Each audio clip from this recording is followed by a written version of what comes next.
30 de marzo de 2013. Todo parecía normal en Buenos Aires, Argentina. Gran parte de la población hablaba sobre la designación de Jorge Bergoglio como el Papa Francisco, de la gran concurrencia en Mar del Plata por el fin de semana largo y del dólar que ascendía a los, por entonces estrepitosos, 8 pesos la unidad. Y mientras una gran cantidad de familias se alejaban de la ciudad para disfrutar del fin de semana largo, un fenómeno meteorológico se acercaba al país desde la costa de Chile. A esta particularidad climática se la conoce como gota fría, también llamada Dana, depresión aislada en niveles altos. Cuando este frente de aire frío se topa con otro más cálido y húmedo, se generan tormentas intensas y por sobre todas las cosas, dañinas. A partir del 1 de abril de 2013, esta gota fría se fue moviendo hacia el centro de Argentina. Las diferencias de presión y temperatura generaron una intensa formación de nubosidad, y así fue como las primeras lluvias se desarrollaron sobre el Río de la Plata y se fueron desplazando en dirección a la capital porteña. Durante el martes 2 de abril, las lluvias, que parecían ser solo pequeños temporales de verano, se intensificaron, sobre todo al norte del área metropolitana de Buenos Aires, en cercanías al partido de Tigre. Luego, las condiciones climáticas que favorecieron el aumento de las lluvias se trasladaron a la ciudad autónoma de Buenos Aires. Para la madrugada, la intensidad de las precipitaciones saturó los arroyos Vega y Medrano. No hubo tiempo para que el agua escurriera hacia el Río de la Plata. En apenas un par de horas llegaron a caer 155 milímetros de agua. Se habían inundado varios barrios y calles donde normalmente eso no sucedía. El gobierno, de manera preventiva, solicitó el corte en el suministro de energía eléctrica. Esto afectó durante varias horas al menos 11 barrios del norte de la ciudad. Estoy yendo para Belgrano. No sé qué pasó, ya estaba en el boliche, cuando salgo me está todo inundado. ¿Pero cómo van a retomar ahora? No sé, qué sé yo, vamos a ir a tomar algo por ahí por la YPF. No sabemos qué hacer, está todo lleno de agua, ¿dónde está la canaleta? ¿Qué está pasando acá? Están todos locos. Los servicios de trenes y del subterráneo fueron los primeros en interrumpirse. La circulación de autos y colectivos se vio afectada, como también la salida de los vuelos internacionales. En medio del caos, el jefe de gobierno porteño de aquel entonces, Mauricio Macri, emitió un comunicado informando que su equipo se iba a encargar del comité de emergencia para el temporal, al cual se calificaba como una cosa extraordinaria. La tormenta y la caída de agua fueron tan intensas que 8 personas perdieron la vida en diferentes barrios porteños. Y mientras en los canales de noticias buscaban responsables y hablaban de faltas de obras hidráulicas, cambio climático, falta de conciencia ambiental, basura y deforestación, ese mismo día, pero unos 58 kilómetros al sur, en La Plata, la situación iba a ser mucho peor. Entrada la tarde, alrededor de las 16 horas, las ciudades aledañas, Berisso y Ensenada, recibieron las primeras precipitaciones. Este iba a ser el primer paso de lo que se transformaría en una de las peores inundaciones en la historia de esa zona. Pasada una hora comenzaron a registrarse inundaciones leves sobre La Plata. Además del agua, también hubo otro grave problema. En Ensenada se desató un fuerte incendio en la destilería de YPF. A las 19 horas habían tenido que detener la producción de la destilería por el exceso de lluvia en el predio. Mientras los operarios realizaban el cambio de turno, uno de los hornos de carbón explotó generando un peligroso incendio. Vale aclarar que debido a las lluvias, la energía eléctrica del complejo de la destilería también había sido cortada. Como si eso fuera poco, gran parte de los hidrocarburos filtrados de la destilería contaminaron el agua que luego llegó a los hogares de cientos de platenses. Para detener la filtración y evitar accidentes, desde la cúpula de la empresa decidieron cerrar las compuertas de un canal que pasaba por el interior del predio. Cerca de las 20 se desarrolló otra tormenta de mayor intensidad que se mantuvo en la zona por aproximadamente 2 horas. Debido a la increíble cantidad de agua caída y a la basura acumulada en las calles de la ciudad, el agua no pudo circular como era esperable por las alcantarillas. Lo que había comenzado como una inundación leve, en unas horas se transformó en un problema crítico. Estamos en la esquina de 12 y 38, una de las esquinas más céntricas de la ciudad. La correntada realmente es increíble. El panorama es desolador, es de una película. Realmente es muy difícil mantenerse en pie con la correntada tan intensa. Se pueden ver decenas de vehículos que se encuentran varados por la lluvia, por las aguas. Reitero, la correntada es realmente intensa. Esta inundación es histórica. Difícilmente se repita alguna situación similar en el futuro. Prácticamente todas las calles de la ciudad quedaron tapadas por el agua. Algunos de los barrios más afectados fueron Tolosa, La Loma, Los Hornos, Villa Elvira y San Carlos. En Berisso, el más perjudicado fue el barrio El Carmen y en Ensenada, El Dique. El agua corría como un torrente hacia el casco céntrico de la ciudad. La fuerza imparable de la corriente llevaba consigo autos, árboles, escombros, muebles y personas, quienes, por la desesperación de la entrada imparable del agua a sus hogares, intentaban salir. El problema era que lo que parecía ser una decisión para salvarse se terminaba transformando en una trampa sin escapatoria. Hubo zonas donde la gente fue arrastrada por la corriente, sin olvidar que también había bocas de tormenta que absorbían todo lo que pasaba sobre ellas. Un grupo de vecinos optó por subirse a los techos de sus casas y los que vivían en edificios se quedaron esperando en los balcones a que Defensa Civil o los bomberos fueran a rescatarlos. Como para que se den una idea, en algunos lugares el agua llegó a la increíble altura de 2,40 metros.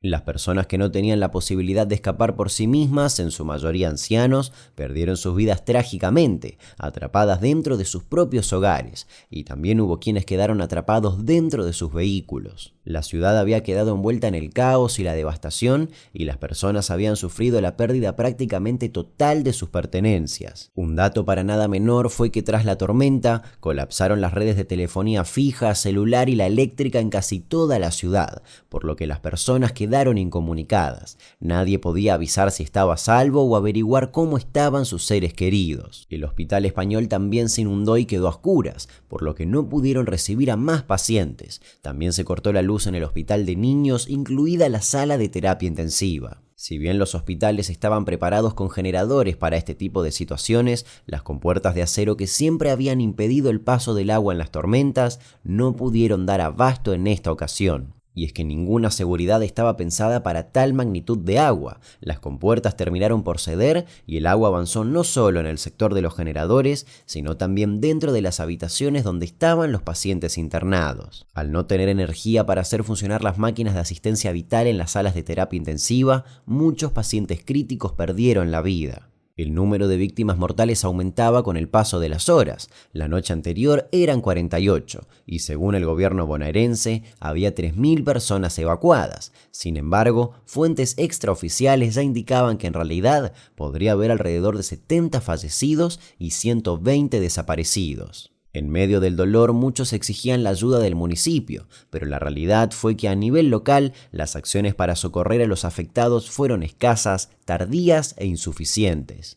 Para la mañana del 3 de abril de 2013, los meteorólogos lograron analizar la intensidad del temporal y los resultados fueron sorprendentes. La ciudad estaba habituada a recibir aproximadamente entre 90 y 100 milímetros de agua en el mes de abril. Pero solo entre el 2 y el 3 de abril de 2013 se midieron unos 300 mililitros en 3 horas y casi 400 en el día que había durado la tormenta. En otras palabras, en solo un par de horas se había cuadruplicado lo que normalmente llovía en un mes entero. La ciudad argentina de La Plata se recupera este miércoles de las torrenciales lluvias que dejaron decenas de víctimas mortales a su paso. No había estructura que aguante. Gente pasó la noche en los techos, mojándose, familias, nenes chiquitos, gente en silla de ruedas que estuvo toda la noche con la cintura llena de agua. Las consecuencias son gravísimas, estamos ante una tragedia sin precedentes. Al momento podemos confirmar como mínimo 25 víctimas fatales. En las primeras horas del día, el nivel del agua en algunos barrios había comenzado a descender. Las calles se iban desagotando y el desastre quedaba en evidencia. Basura, escombros y autos destruidos. En algunos barrios comenzaron a aparecer los primeros cuerpos en veredas, arroyos, dentro de las viviendas o hasta atrapados entre las ruedas de los vehículos. La verdad que el agua llegaba hasta la cama y tuvimos que salir con los chicos. Mi bebé de 3 meses. El nene mío de 2 años y la nena de 3. Y bueno, tuvo que salir mi mamá también con otros chicos porque la verdad que el agua no llegaba hasta la cama. Perdí todo, perdí la casa, no sé. Estoy desesperada porque perdí todo, la computadora, todo nuevo que tenía, así que todo. Muchos vecinos pasaron la noche en vela. Por la mañana aún se veía a personas sacando agua de sus hogares y comercios e intentando rescatar objetos de valor. Continuarían así durante la siguiente tarde y noche. Me encuentro con la calle. En el peor momento, en el más crítico, decido irme. Mirá, el agua donde me llegaba. Acá. Otros alojaron a sus vecinos en sus casas, les ofrecían comida, abrigo y por sobre todo un lugar seco. Otras personas parecían caminar sin rumbo por las calles, aún llenas de agua. A medida que el nivel de la inundación bajaba, los centros de evacuados brindaban la ayuda necesaria en algunos puntos de la ciudad. Entregaban botellas de agua mineral, colchones, pañales y alimentos no perecederos. Mientras tanto, en las redes sociales se comenzaban a organizar las primeras campañas solidarias. Y entre las figuras políticas que hablaron de los destrozos y la ayuda estuvo Pablo Bruera, el intendente de La Plata, quien había publicado en su cuenta de Twitter una foto entregando bidones de agua con un texto que decía: desde ayer a la noche recorriendo los centros de evacuados. Hasta ese momento la presencia del intendente en la ciudad afectada parecía algo normal y esperable, pero en muy poco tiempo ese tuit se transformó en polémica, porque se descubrió que Bruera en realidad estaba en Brasil. Una vez descubierto, dijo: debido a un error de mi equipo de comunicación en uno de mis tweets, debo aclarar que llegué hoy a media mañana. Fue en ese momento que me puse a recorrer las zonas afectadas. En medio de la bronca, la desidia y el caos, una angustiosa incertidumbre envolvía toda la ciudad. Los vecinos buscaban desesperadamente a sus familiares desaparecidos en medio del temporal. Los teléfonos celulares casi no funcionaban y no había luz ni internet, lo que dificultaba aún más las búsquedas. Mientras tanto, el gobernador Daniel Scioli afirmaba que, mediante botes y helicópteros, seguían rescatando a personas que se habían refugiado en las copas de los árboles y en techos de las viviendas. Además, hablaba del número de víctimas. Sabemos que hay algo que es irrecuperable, que obviamente es una vida. Sabemos que en muchos casos son recuerdos, son temas que se han mojado y se han perdido. Vamos a alcanzar con el máximo esfuerzo posible que cada familia pueda ir revirtiendo esta situación. Hay 34 identificados. 34 identificados, 22 cuerpos ya han sido entregados a sus familiares y vamos a seguir dando la información en la medida que los peritos vayan teniendo precisiones sobre la identidad de las víctimas. Hasta ese momento ya habían identificado a 24 de los 48 fallecidos confirmados. Ese mismo día, la presidenta visitó las zonas afectadas y luego se puso en marcha un operativo de seguridad que agrupó a más de 400 hombres, vehículos y personal de a pie para evaluar las condiciones de las familias que quedaron atrapadas por el temporal.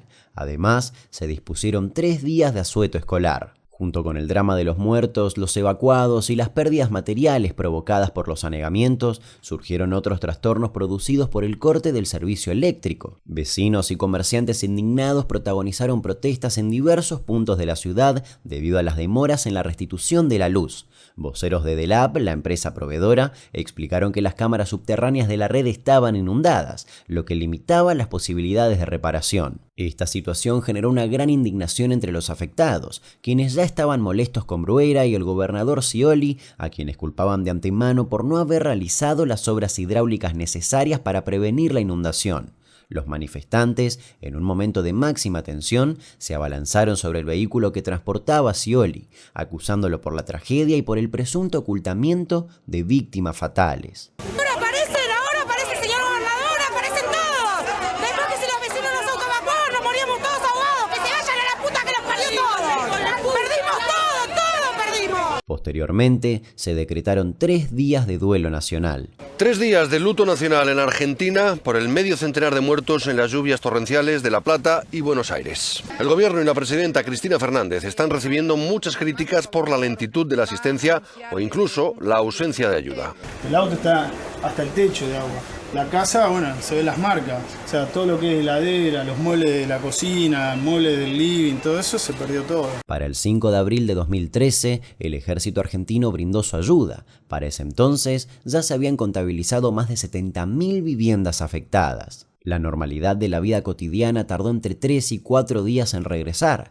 Incluso hubo zonas donde los servicios básicos como la luz, el agua y el gas tardaron aún más tiempo en normalizarse. Los daños ocasionados por el desastre se estimaron en 3.400 millones de pesos y en ese momento se calculó que unas 52 personas habían perdido la vida. Pero, como mencioné anteriormente, para muchas personas el número era aún mayor. Sin embargo, decían que el gobierno decidía quedarse en 52 para no cargar con un número superior a las muertes en la tragedia de Once, hecho ocurrido solo un año atrás. La Plata está en sus horas más críticas luego de la peor catástrofe climática de su historia. Una lluvia que superó la media de otoño en cuestión de horas, dejando en evidencia la pobrísima infraestructura. A la pérdida de, hasta ahora, 51 vidas que puede seguir creciendo, se suma la búsqueda de los desaparecidos. Inevitablemente, tiempo después, la cifra oficial de víctimas mortales ascendió a 89. Y aunque se acercaba al doble de la mortalidad mencionada anteriormente, para muchos aún se estaban ocultando datos. 2 periodistas platenses investigaron a fondo los listados de desaparecidos por el temporal y llegaron a la conclusión de que el número parcial de muertes era de 109, ya que se debían sumar muertes ocurridas días después por falta de luz en hospitales, por estrés, depresión o por enfermedades de transmisión hídrica. Como muchos otros familiares de víctimas, Natividad no tiene dudas. Aunque falleció 15 días más tarde, a su esposo lo mató la inundación, pero no está en la lista oficial, que paró el conteo en 52, con un empecinamiento que contradice testimonios y evidencias. Tras la catástrofe, la noticia recorrió el país y despertó la ayuda de muchísima gente. Gracias a la colaboración de las personas, se logró reunir una gran cantidad de alimentos, colchones y frazadas, que con el pasar de los días fueron distribuidos a las zonas más afectadas. Bomberos voluntarios, la Cruz Roja, distintas ONGs y miles de jóvenes de todo el país se movilizaron para realizar trabajos voluntarios para ayudar a las familias a restablecerse en sus hogares. Además, el 7 de abril se realizó el Festival Solidario No Están Solos en el Planetario, para recolectar donaciones. Ahí tocaron Bersuit Vergarabat, Divididos, Fito Páez, Tan Biónica, Catupé Cumachu y varias bandas más. Días después, se realizaron varias campañas para reubicar a perros que se habían perdido. Hay un perro que está triste. Miren esta cara y díganme si este perro no está triste.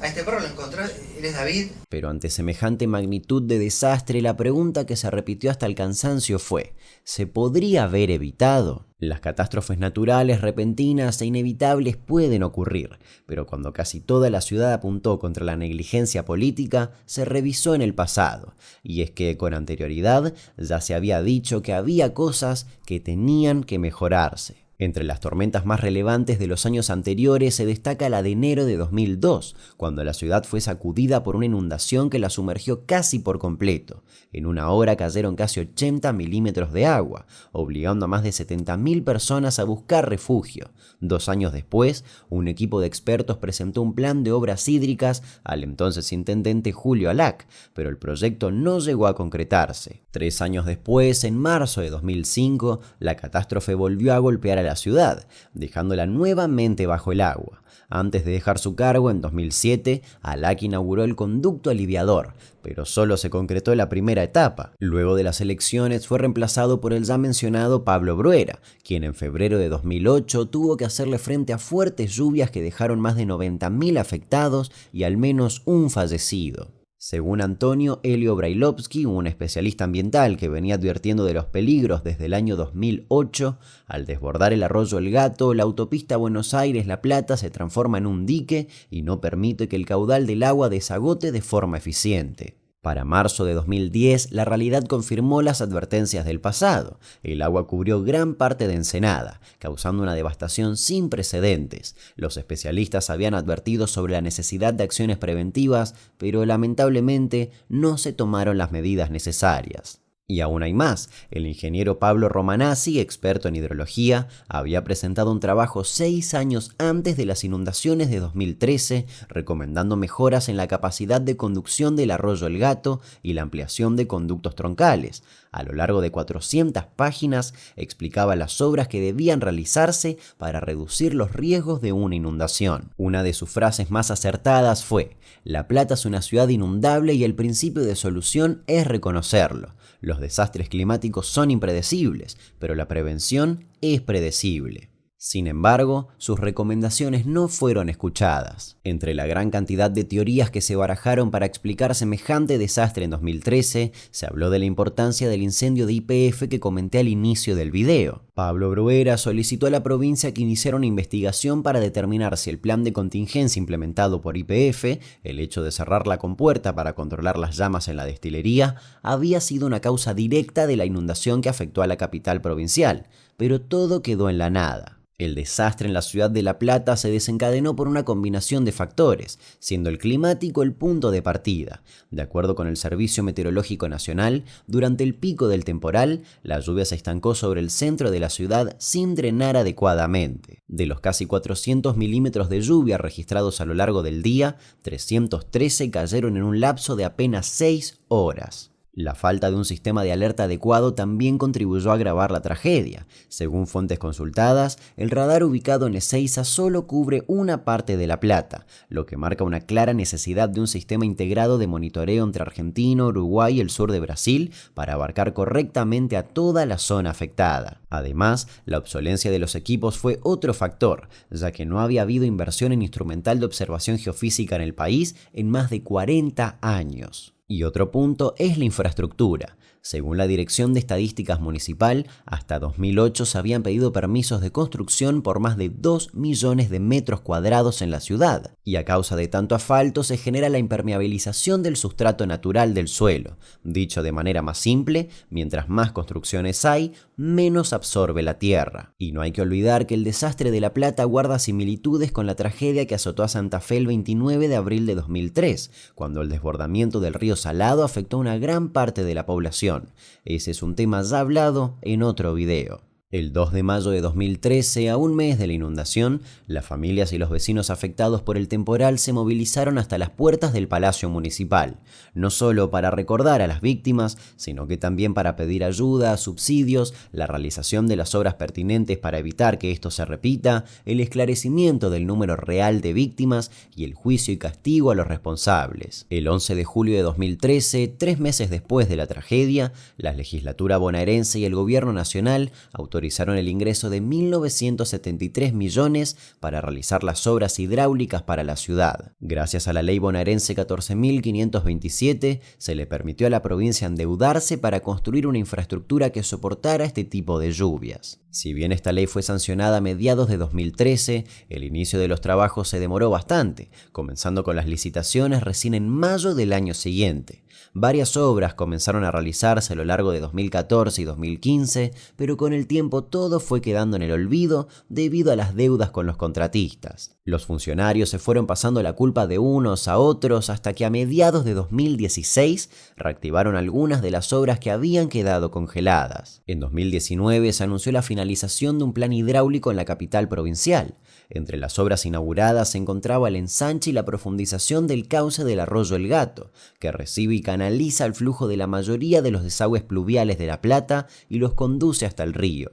Aparentemente, este proyecto representó un paso importante hacia la prevención de futuras inundaciones, pero en 2023 volvió a ocurrir, y sin ir más lejos, tan solo una semana antes de la publicación de este video, el 20 de marzo de 2024, todo parecía repetirse. En medio de una tormenta supercelda que afectó al área metropolitana de Buenos Aires y a varios puntos de la provincia, 2 intensos chaparrones arrojaron más de 120 milímetros en 40 minutos y dejaron a gran parte de la ciudad sumergida bajo el agua. Y si bien el cambio climático es un factor, ya que hace que aumente la frecuencia e intensidad de los fenómenos de esta índole, es difícil encontrar a un culpable claro. En 2013 se señalaron a muchas personas, pero tampoco sirvió de mucho. La querella integrada por vecinos y familiares de las víctimas había solicitado la declaración indagatoria del entonces gobernador Daniel Scioli, del ex intendente Pablo Bruera y de otros 5 altos funcionarios de la provincia y del municipio.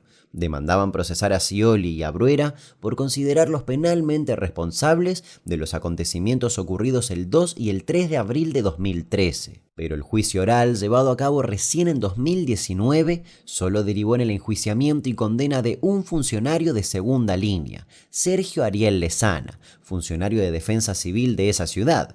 Mediante un juicio abreviado y sin producción de pruebas, fue sentenciado a 1 año de inhabilitación para cargos públicos y a pagar una multa de entre 700 y 12.500 pesos, unos $750 de la época. Ni el gobernador Scioli ni el intendente Bruera tuvieron como mínimo una indagatoria por estos hechos. No le dio tiempo ni a los perros a alejarse del barrio.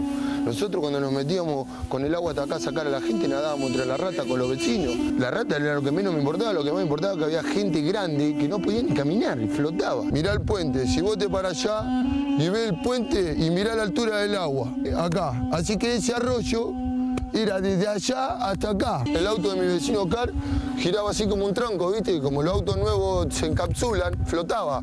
Y giraba así, blum, blum, blum, blum. Ver eso era, yo no lo vi en las películas. ¿Ves? Así íbamos para allá. Y así íbamos para aquel lado. Éramos 3 acá arriba de la planta. Ahí me salvé la vida yo, me salvó la vida mi hijo, que es él, y mi cuñado. En el silencio de la noche se escuchaba auxilio por un lado, auxilio por otro, pero los gritos en el silencio se escuchaban eso. Y perdimos muchas vidas acá, muchas. Ver a todos los vecinos que nos criamos juntos así, que están durmiendo los chicos en el piso, sin frazada porque lo que hay está mojado. No hubo luz, no sé si ya volvió la luz a todo el barrio, volvió la luz acá. Alguna parte tenemos, otra no tenemos.